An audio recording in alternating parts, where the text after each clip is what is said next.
Welcome back to Big Boss Mare with Brandy Von Holton. Today I have a guest with me that I met with one of our chicks in the sticks.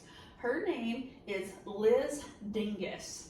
All right, so Liz actually came here with her daughter, and it is Bethany. Right. Bethany. Okay, so let me tell you a little bit about Chicks in the Sticks because I get to meet some amazing women with these. It's an all-inclusive women's event.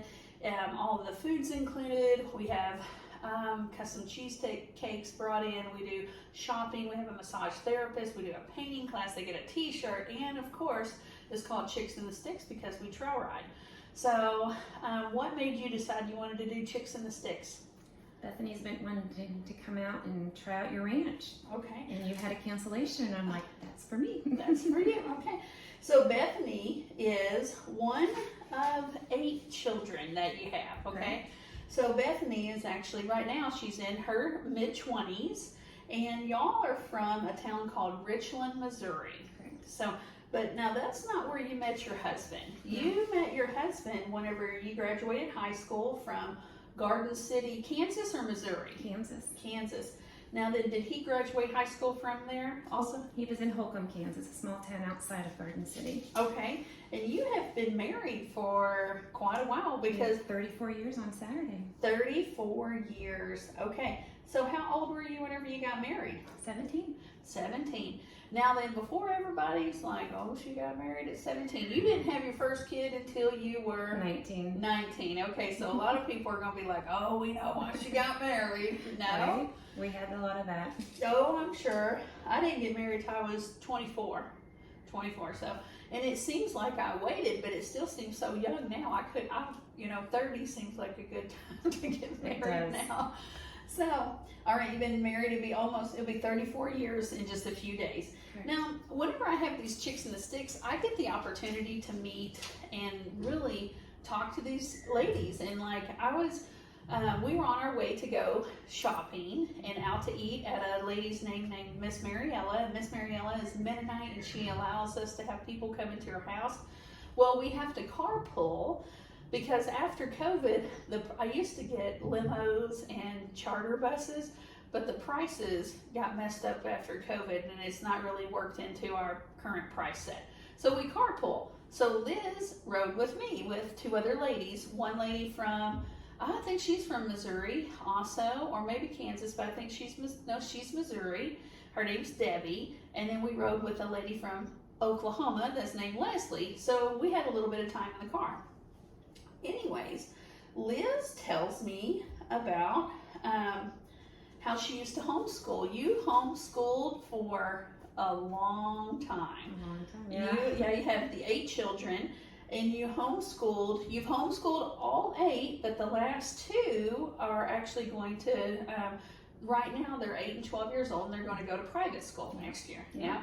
So, but she also shared with me, so that's, I want to give you props for homeschooling because you were homeschooling before homeschooling was cool, because right now homeschool is exploding. Right. There's a lot of good stuff out there now. Oh yeah. My husband and I actually are, we have dove into the homeschool world it's a business called Building with David, where we actually send them a homeschool kit. We send them all of the wood and the materials, and then they build with David through video, and then I've wrote a curriculum for it. And I didn't know that you homeschooled until I did a tour of our ranch when you were here for Chicks in the Sticks, and then you're like, oh, this would be cool. You got somebody that I'll introduce you to. And I was like, that's great. And then you rode with me in the vehicle when we went shopping, and then I got to know even more about you. So then Liz shared with me that she's in college for the first time. Previously, I know you've been homeschooling, but you had finished high school and then you didn't go to college. Correct. I've been a stay-at-home mom the whole entire time. Stay-at-home mom, but like before that, you actually had a hometown Sears store, and you did a coffee shop for a little bit in there. My husband did all that. Oh, he did all I still stayed home with the children. Oh, you stayed home. Okay. Mm-hmm. Did you ever learn how to make any of those fancy coffees? I did. What's your favorite coffee to make? Chocolate and caramel. We called it the mom drink. Oh, the mom drink. Yep. That was my drink. Do you know, with our Chicks and the Sticks, we have like a coffee bar, and I tell them that I'm catching women. It's like it's a women bait. I'm like, come here, ladies, I got some fancy coffee for you. And they're like, oh, look at this coffee bar.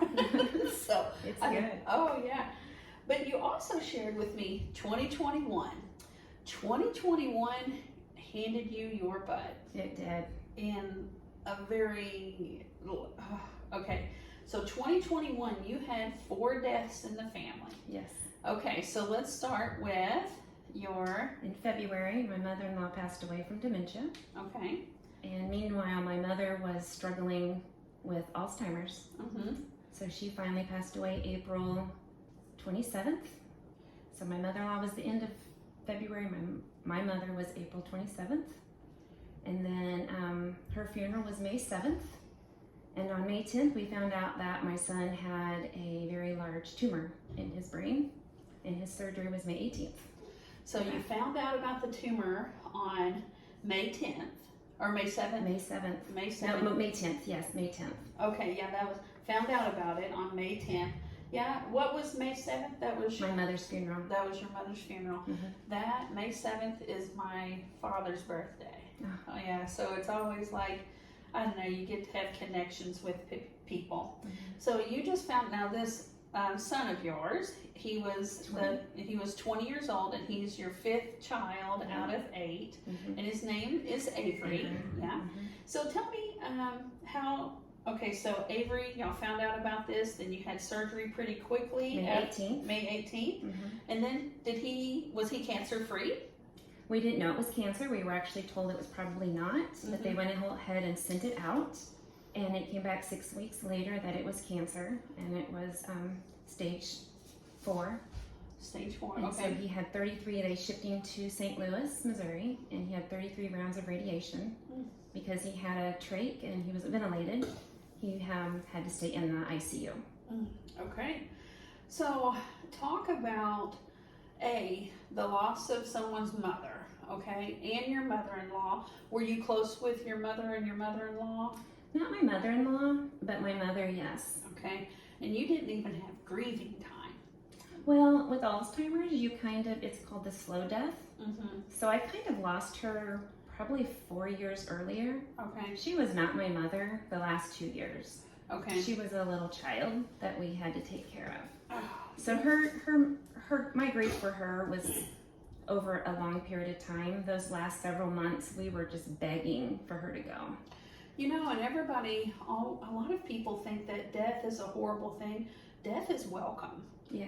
Death Especially when they're miserable and when they're miserable and their quality of life is down, death can be your greatest ally. Mm-hmm. You know, so I'm very happy that part ended, but then But you're right, I did not have time to, process any of that. We went right into this.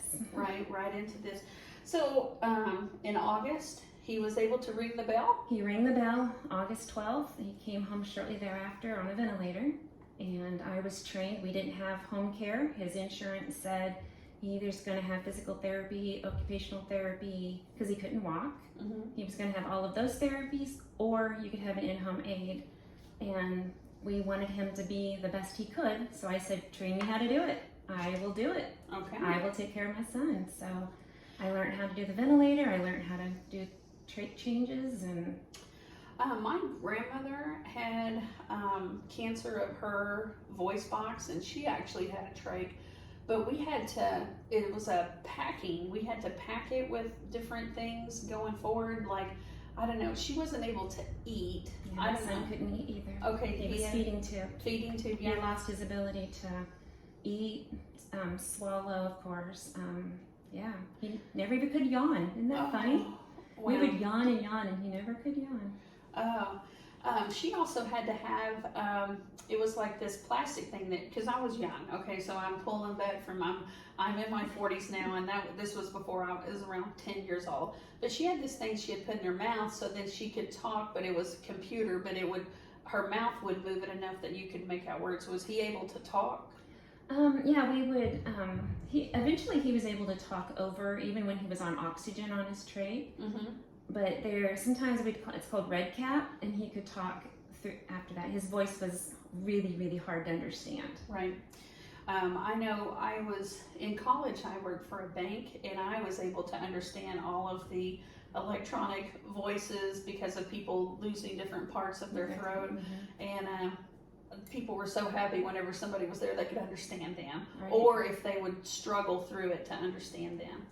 So he's cancer free in August, so tell us what happened for the rest of that year in 2021. Yeah, so he came home and he stayed home until we were in and out of hospitals. And then in November, Bethany and I left the house that day to go pick up a horse. And we left him in the care of my daughter. She was 16 at the time, and she calls me and she goes, "Mom, he's outside, he's not breathing." So she did some CPR on him while the ambulance came, and we flew home. And I said, "I can't have him home anymore. He needs to be put into a rehab." So that was in November. It was November 9th. And so he went to the hospital because he started having seizures. And so he went to rehab, and then he, one morning he had a really rough night in December 28th, and they said that they were letting him sleep. So when they went in there at 9 o'clock, he was already gone. So you lost your mother-in-law, you lost your mother, and then you found out that your son had a tumor, and then later on found out it was cancer, and then y'all aggressively treated that, and then you lost your son. And then 4 days later, my father-in-law stood up and died. And he died on New Year's Eve? Yes. Oh my gosh. Yeah. Okay, girl, the amount of emotions, because you didn't ever have time to process. Like after your mom, you didn't have time to process. Correct. And then after your son, you didn't have time to process. Right. You know, I mean, okay,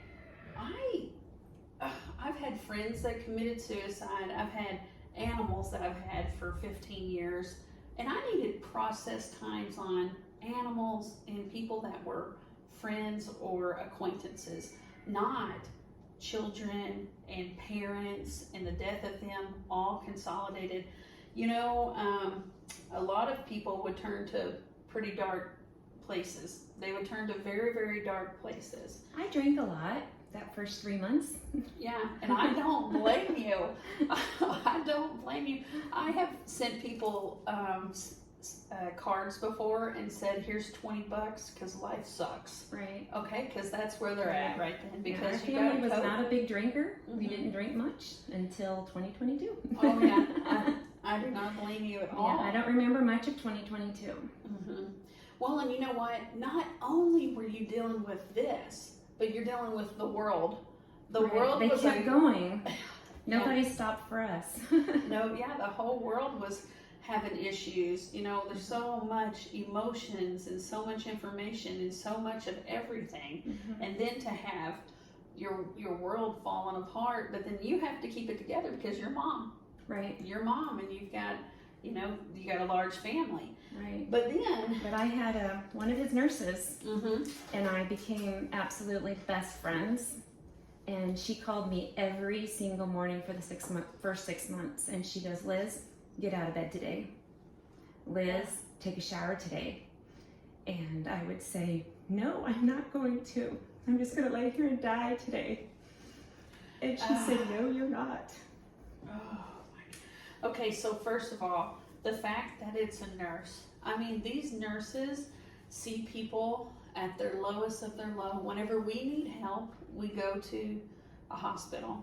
And these people, I mean, they're literally angels on earth. You know, they get to see us and in the lowest parts of our life, you know, kind of like law enforcement. Law enforcement see us at the pretty rough part of someone's life. And, you know, they just don't.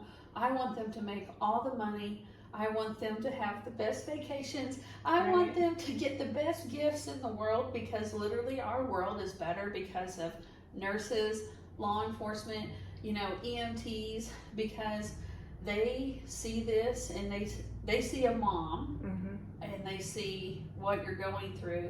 And the fact that she called you and was like, "You've got to get out of bed," she knew exactly what you were going through. Yeah. I said, "You're my angel." Yeah. You know, people get into dark places, and you were, girl, if you weren't in a dark place, I don't know how you weren't, because like I'm in a dark place just hearing your story. It's sad, isn't it? It is so sad. But this is why whenever I met you, you know, and I didn't know anything about you, I was like, oh, here she's coming. Her daughter doesn't want to do chicks. Her daughter just wants to ride and be with you. You know, I was like, okay, you know, I haven't had that happen. I was like, sure, I'm okay with that, you know, and I'm like, but this is why I love Chicks in the Sticks, because I get to meet these amazing people. So instead of staying in that dark place, that nurse said something to you. Is she the one that had lighted the fire in you?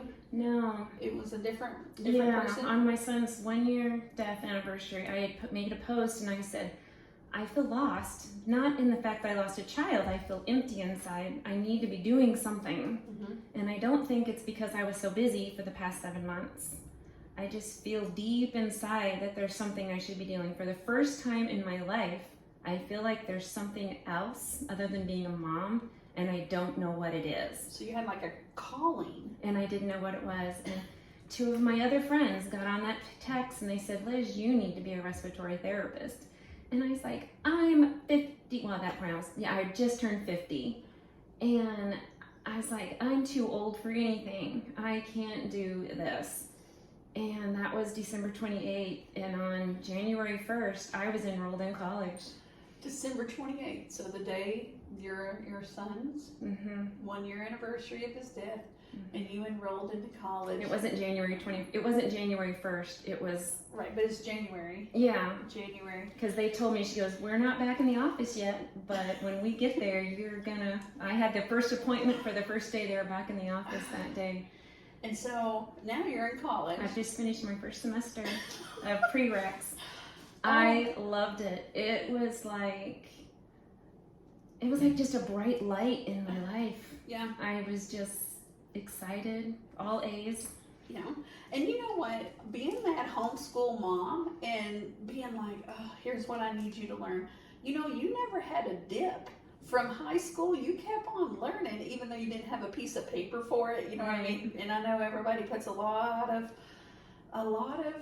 importance on those pieces of paper in our life. You know, our wedding certificate, our graduation certificate, our college degrees, all that. But you didn't end up with a piece of paper, but you have helped children learn at all different levels. So now you're at college and you're doing well. Right. That's what I told my anatomy teacher. I said, for so many years I had all of these little bits and pieces, and you just made so many connections in my life with what I've taught. And so yeah. Tell me, what is the training that a respiratory therapist has to have? Like, you've got to, because you have not went to college. You are you're not ground zero. You've got the first step now taken, but what's the lineage of it? Well, I still have 2 semesters of prereqs, and when I get accepted into the program in March of next year, I'm not really sure what I'm going to have to learn. I haven't looked into it that far. But right now, so it's a 3-semester, it's kind of probably a fast track, isn't it? Like a 3-semester? It's through Ozark Technical Community College out of Springfield, but I'm taking it through at Lebanon, Missouri. And yeah, so I have a semester and summer semester, and then full-time for fall and spring. Okay. You know, so I needed people to hear this. I mean, because here's a woman that had tragedy, like not only hit her, but hit her 4 times in 1 year, and not a tragedy that you would ever expect, because is there cancer in your family? No. And then so tell me about Avery. Avery was amazing. He was 2nd degree black belt. He paid for every one of his classes, and he passed his, he was the only one in his school who passed their black belt first try. Okay. He was amazing, and he was in a pilot. He was 1 test away from having his own license. So, you know, I know that he was good because the good die early, you know. Right. He was people would come in, his nurses would, even those that didn't have him, would step into his room, and you could see them just take a breath. And they would talk to him for a moment, and they would smile, and they would walk out, and the notes that I received at his funeral was Avery was a light in that hospital. Yeah. Avery made a difference in my life. Avery showed us how we can do things differently. Because I would tell him, I'm like, what in the world are you doing? He's 21. He was in the pediatric department. And they didn't know how to treat a 21-year-old. And so we rocked their world and showed them, Avery did, showed them how to do things differently for an older child rather than a smaller child. Yeah. And think about, okay, so your son going through this, your family going through this, but the fact that it has ignited this fire and this like passion in you, do you realize like how much compassion and how much love you're going to be able to give to other people that are in need of a respiratory goosebumps. I know, of a I'm respiratory scared to death I'm going to fail, but on the other hand, I just goosebumps up my future. And you know what? That fear of failure is going to be what makes you catapult past everyone else. And your teachers are going to love you because you're not some young kid that wants to get into respiratory therapy to make money. Right. You are there because you are a child. You had to learn how to do everything for your child. And you're like, I want to do this. Right. I mean, you're going to give so much passion and motivation to all the people that are in classes with you. I hope so. Yeah, I hope that I can. You know, some of the young kids, I'm sure, that are in college with you are going to think that you're the instructor.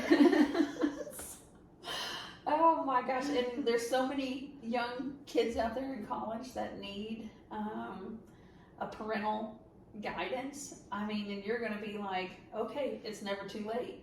You know, or they'll be my parental guidance. I don't know. Well, they'll be able to help me through. I have no doubt that you will pass with flying colors, and you'll get all sorts of things on your graduation gown. And then what a positive person for your family and your friends to see of how to go forward. Right. And you know, a lot of people have a lot of guilt about going forward. You know, they feel like, you know, there's like someone else doesn't get to go forward with you, and they have guilt. You know, there's a lot of people's emotions are all over the world with all of that, but the fact that you're going forward and in a positive direction, and you know, Avery sounds like he was just very motivated. I mean, you don't become a pilot, and you don't become a second-degree black belt, and you don't just have that positive vibe about you by not being a forward, progressive person. Mm-hmm. He would be proud of you. I think so. That? I try. Someone said take his best quality and grab that, and he was such a forgiving. People treated him really bad, and he always forgave them. Mm-hmm. And that is such a hard lesson for people, is to forgive. So that's what I'm taking from him. Is to forgive. Forgive people, yeah. And to fight. You know how hard it was for him? Everything that he had to do after his surgery was a fight. Mm-hmm. You know, he had to fight to stand up. He had to fight to take that first step with that walker. He had to fight, you know, for everything.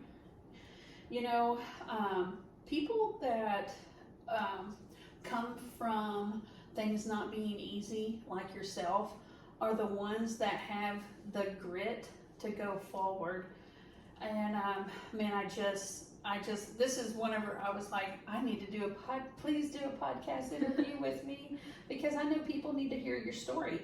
I have so many people in my life that theirs is way different than yours. They don't have the tragedy, but they do have where their kids graduated high school, or their kids had kids, so their grandchildren, and they needed them for babysitting, you know, but now those kids are in school, and they're just like, what do I do? It's that same emptiness that you said that you had of like, who am I? Oh, I've struggled with that so much, not just because of all the deaths, but you know, I only have 2 children left at home, and my 18-year-old just graduated from high school. And I was like, who am I? Yeah, who am My I? son died, and I felt like a failure as a mother because that was my job. My job was to keep my kids healthy. My job was to keep my kids safe. Now, who am I if I failed at that? Oh my God. And so my life is 100% different. I have bucket lists. If I want to do it, I'm going to go do it. I'm going to live my life to the fullest. And please tell me that you do not feel like a failure. Have you went past It's that an yet? everyday struggle. Okay. It's one of those struggles that I think I will always struggle with. Okay. I'm a horse trail riding facility owner, but I can tell you're not a failure. Right. You're not a it's failure. in It is. And you know what? I struggle with always trying to be good enough or to be,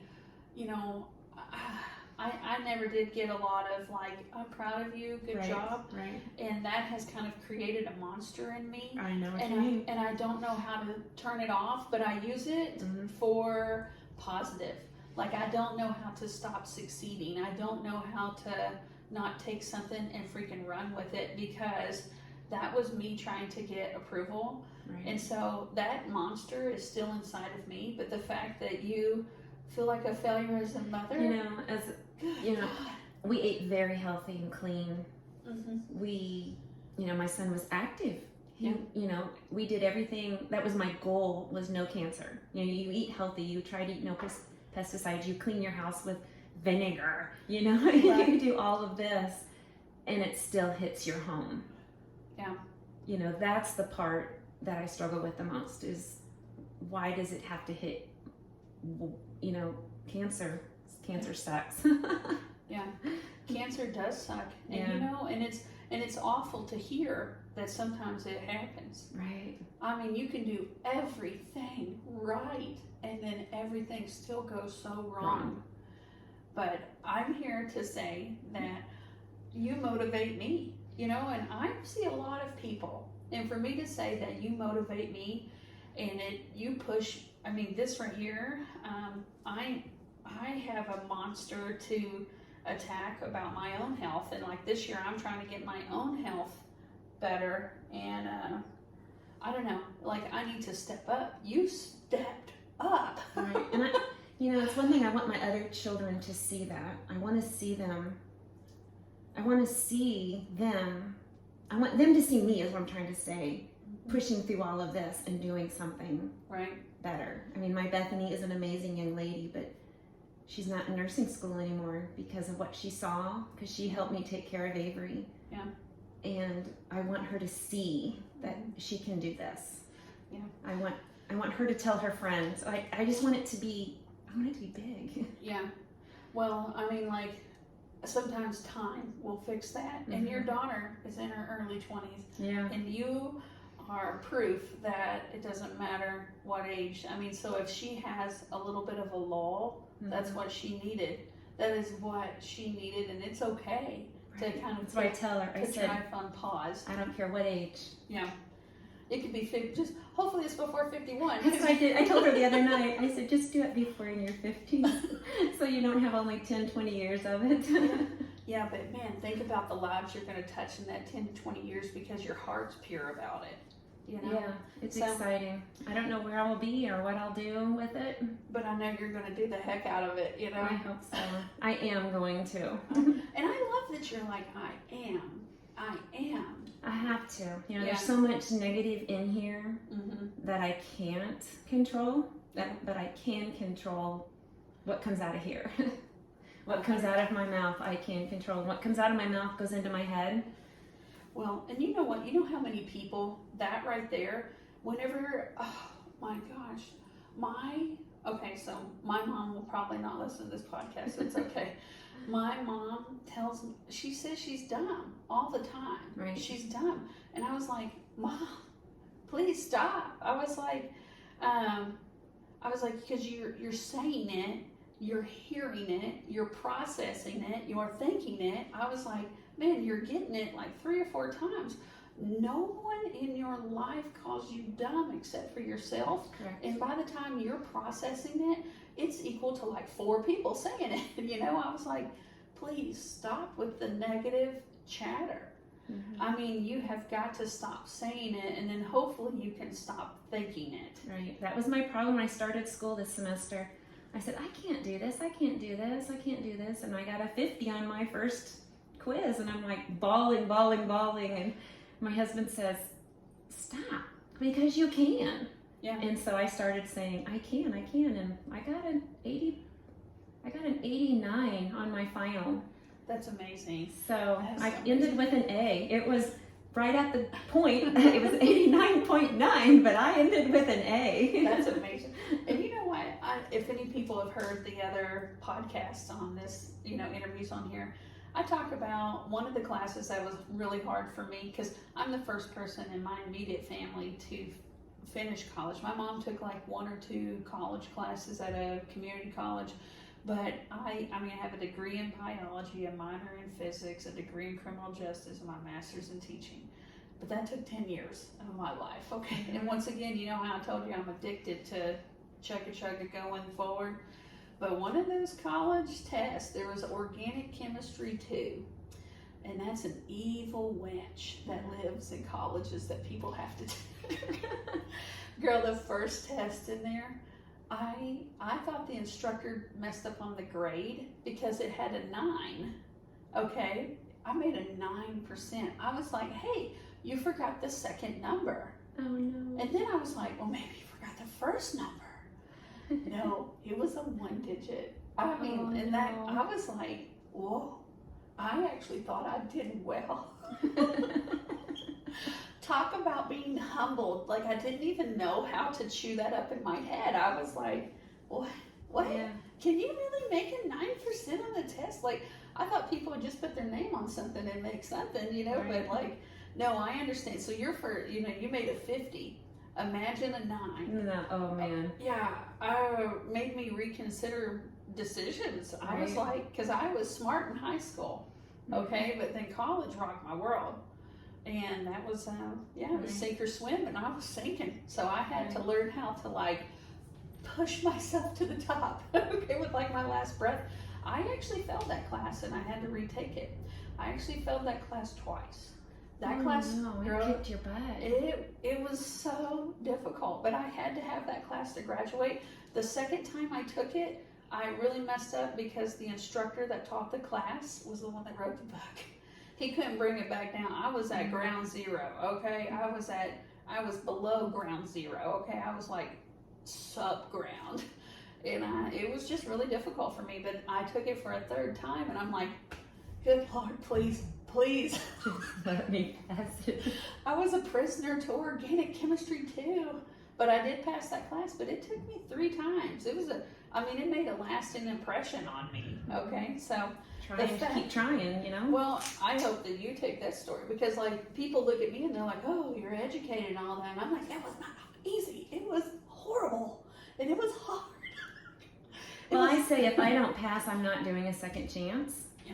Because I can at least look back and say, I tried. Right. Because I do think I might be too old to do a second chance. No, I already know you're not. I'm not listening to it. There's a whole nother story. My brother was in college. He was 39 years old. He had 1 class left, and he died of a massive heart attack. Oh. That was 17 years ago. So I'm like, that last semester, I'm going to be like, oh, don't die. Just make it through this. And if I die, I'm going to go back and haunt everybody. Oh my gosh.